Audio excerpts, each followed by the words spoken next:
नमस्कार बंधुगण आज भिडियो मु आपण मानकु एपरी एक गछ विषय कहवाकू जाउछि जहा मानव जाति पई एक दिव्य चमत्कार एवं आशीर्वाद स्वरूप अटे।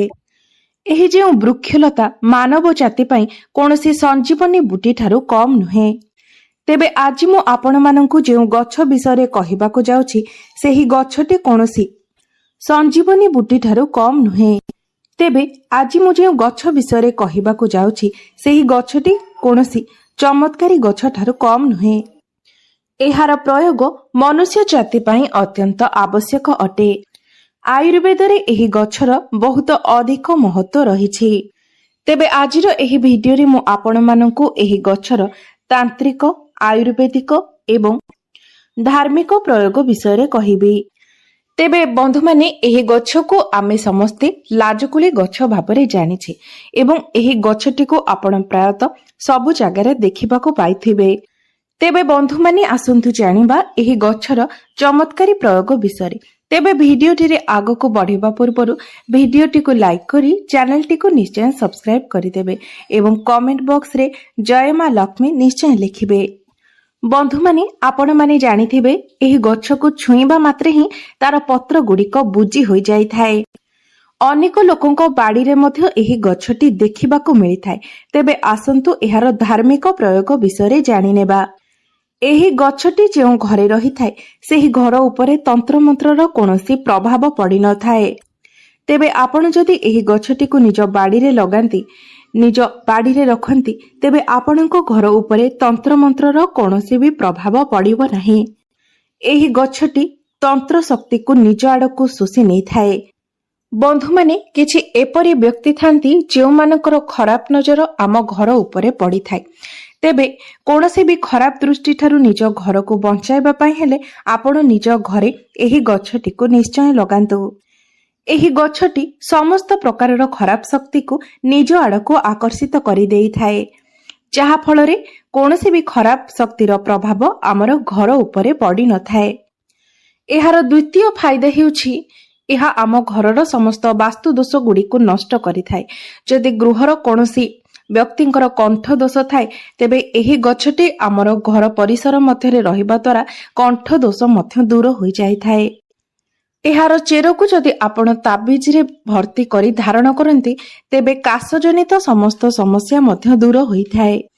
तेबे आपणकर जदि काशजनित कोनोसी समस्या थाए तेबे एहार चेर को आपण लाल कपड़ा रे बांधी रविवार दिन ही धारण करंतु। आपणको बहुत जल्दी ही एहार लाभ प्राप्त हेबो। तत्काल ही आपणको काश संबंधित रोगरु मुक्ति मिलिबो। एहा परे एहाको निजर आत्मरक्षा पाई मध्य व्यवहार करा जाय थाए। जदि आपणको उपरे काहर खराब नजर किंबा कला शक्तिर प्रभाव रही जाय थाए तेबे एही सब खराब नजर बंचिबा पाई आपण निजर शरीरर चारिपटे जो मौली धागा रही थाए नाली एवं हलदियार जो सूता आमे पूजा रे व्यवहार करि थाउ ताकू निज शरीर चारिपटे 7 थर बुलाई नियंतु। तापरे सेही सूता को नै आपण सेही लाजकुली गछरे बांधी दियंतु। एपरि करिबा द्वारा आपणको उपरे जे खराब नजर किंबा नकारात्मक शक्तिर प्रभाव रही थाए ताहा संपूर्ण रूप रे कटि जाय थाए। बंधु माने गछलतारे बहुत अलौकिक शक्ति रही थाए। प्राचीन कालरु ही आमे माने गछ को देवा देवी सदृश पूजा करिथाउ एवं वैज्ञानिक दृष्टिकोणरू मध्य एही गछलता गुड़िक आम बंचिबार आधार अटंती। कारण गछलता पाई ही एही जीव जगत तिष्ठी रही पारिछि। बिना गछलतारे आमे मध्य बंचिबा असंभव अटे। मात्र ज्योतिष शास्त्र रे किछि एमिति गछ विषय मध्य कुहा जायछि जेउ गछ गुड़िक आपण निज गृह रे लगाइबा द्वारा आपणकर धन वृद्धि होई थाए। एहा सहित एपरि किछि गछ रहिछि जेउ गछ गुड़िक आपणकर दुर्भाग्यर मध्य कारण होई थाए। सेहीपरि गोटे गछ हेउछि मनी प्लांट गछ, जहाको आमे माने समस्ते बहुत शुभ बोली मानि थाउ। एपरि मान्यता रहिछि जे आमे घरे मनी प्लांट गछ लगाइबा द्वारा आमको मां लक्ष्मीकर आशीर्वाद प्राप्त होइथाए, जहा फलरे आमर आर्थिक स्थिति सुदृढ़ होइथाए।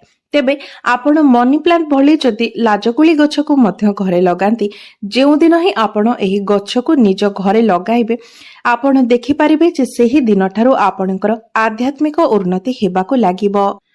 धीरे धीरे आपणकर एवं आपणक परिवारर सदस्य मानकर उन्नति हेबाकु लागिब एवं विभिन्न दिगरु आपणक गृहकु अर्थर मध्य आगमन हेबो। तेबे आसंतु एबे जानिनेबा एही गछर आयुर्वेदिक प्रयोग विषय। तेबे जदि कोनोसी व्यक्तिंकर अर्श किंबा मलकटंक भली समस्या रहिछि एवं मलत्याग करने समय रक्त पड़ुछि तेबे एही सबु समस्या गुड़िक बेले बेले औषध द्वारा मध्य ठीक होई न थाए। तेबे आपण माने जदि औषध सहित एही गछर प्रयोग करंती तेबे आपणको बहुत शीघ्र ही लाभ प्राप्त होई थाए। तेबे 3 ग्राम लाजकुली लतार चेरर चूर्ण को आपण जदि दही सहित सेवन करंती एवं दिन में 2 थर सकाळ समय एवं संध्या समय 2 थर एहाको सेवन करंती तेबे अर्श मलकंटक भली समस्या गुड़िक जल्दी ही शेष हो जाई थाए। जदि आपणको गଳାରେ दरज हेउथाय तेबे एहार समाधान पाई मध्य एही गछर व्यवहार करा जाई थाए। गଳାରେ दरज हेबा द्वारा आमको बहुत कष्ट होइथाय। आम मानक पाई एहा एक गंभीर समस्या होइथाय। तेबे आपण माने एही कष्टरू मुक्ति पाइबा पाई औषध सहित एही गछर व्यवहार करि पारिबे। तेबे प्रतिदिन जदि आपण एहार पत्रर रस 10 ml पान करंती तेबे एही समस्या आपणकर जल्दी ही ठीक हो जाई थाए। एहा व्यतीत जदि कोनोसी व्यक्ति को जॉन्डिस अपच भली समस्या रहिछि तेबे एही सबु रोगरू मुक्ति पाइबा पाई आपण प्रतिदिन एही पत्रर रसरू 5 ml लेखे पान करंतु। तेबे आपणकर घर परिवार रे जदि कहार एही बोली किछि समस्या रहिछि तेबे प्रतिदिन आपण एहार पत्रर रसरू 5 ml लेखाय पान करंतु। तेबे आपण जदि 5 ml लेखाय मात्र 5 दिन एहाको पान करंती तेबे जॉन्डिस भली रोग मूलरू ही शेष होई जाय थाए। आपण माने जानंतु जेतेबेले कोनोसी व्यक्ति को कंकड़ा बिछा कामुड़ी देई थाए सेतेबेले एहा बहुत जंत्रणा देई थाए। तेबे एही जंत्रणार मुक्ति पाइबा पई आपण माने जदि लाजकुली रो पत्र एवं चेर को पेशी एक पेस्ट बनाई सेही जगारे लेप दियंती।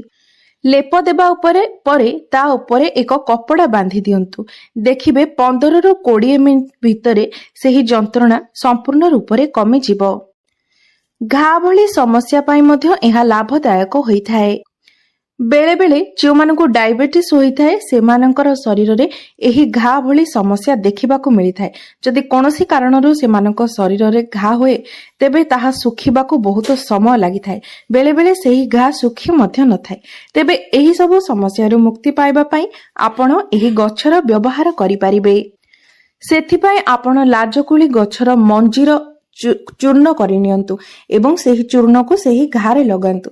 देखिबे एपरि करिबा द्वारा जल्दी ही घाटी सुखी जिवो। बंधु माने डायबिटीज रो समस्या एक गंभीर समस्या होइथाय एवं आजिरो जुगरे प्राय समस्तंक मध्यरे एही डायबिटीज रोगटी देखिबाकू मिलुछि।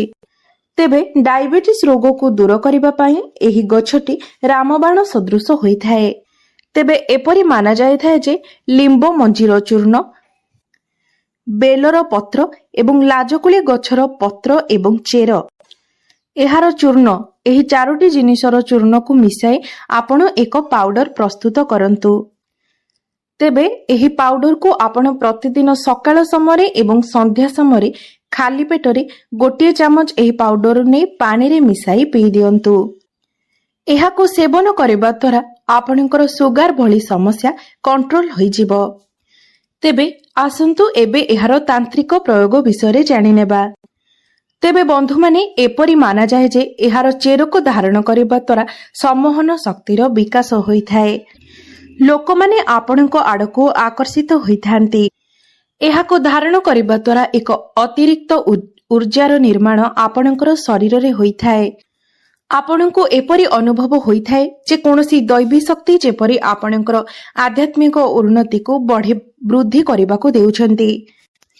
एहार चेर को धारण करबा द्वारा आपणको प्रत्येक कार्य रे सफलता मिलिथाए।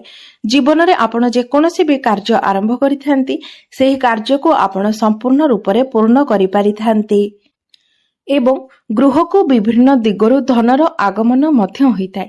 ତେବେ ବନ୍ଧୁମାନେ, ମୋର ଏହି ଭିଡିଓଟି ଯଦି ଆପଣମାନଙ୍କୁ ଭଲ ଲାଗିଥାଏ ତେବେ ଭିଡିଓଟିକୁ ଲାଇକ୍ କରି ଚ୍ୟାନେଲଟିକୁ ନିଶ୍ଚୟ ସବସ୍କ୍ରାଇବ କରିଦେବେ ଏବଂ କମେଣ୍ଟ ବକ୍ସରେ ଜୟ ମା ଲକ୍ଷ୍ମୀ ନିଶ୍ଚୟ ଲେଖିବେ।